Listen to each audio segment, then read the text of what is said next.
পূজা আগৰ ৯৮ বছৰ যেনেকৈ চলিছিল ঠিক তেনেকৈ এইবাৰো চলিছে। ৯৯ বছৰত এইবাৰ ভৰি দিলে আমাৰ পূজা ভাগে। গতিকে যিখিনি পৰম্পৰা যিখিনি ঐতিহ্য আৰম্ভণিৰ পৰাই চলি আহিছে, আজু ককাই আৰম্ভ কৰোঁতে প্ৰথমতে ঘট পূজা আৰম্ভ কৰিছিলে, তাৰপিছত লাহে লাহে মূৰ্তি পূজা আৰম্ভ কৰিলে। গতিকে সেই সম্পূৰ্ণভাৱে যিখিনি গোটেই নিয়ম নীতি সেইখিনি সম্পূৰ্ণভাৱে একেই আছে। বাকী এইবাৰ ৯৯ বছৰ বুলি পেণ্ডেলৰ অকণমান আপোনালোকে পৰিৱৰ্তন এটা দেখিব। অহা বছৰলৈ ১০০ বছৰ হ'ব।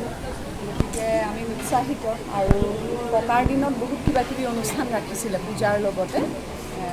ধৰক কলিকতাৰ পৰা আগতে হেনো যাত্ৰা মাতিছিলে, সেইখিনি সম্ভৱ নহ'ব, কিন্তু যিমান পাৰোঁ অহা বছৰলৈ অকণমান কিবাকিবি পুতলা নাচৰ পৰা আৰম্ভ কৰি সেইখিনি কৰাৰ চেষ্টা এটা আমি কৰিম।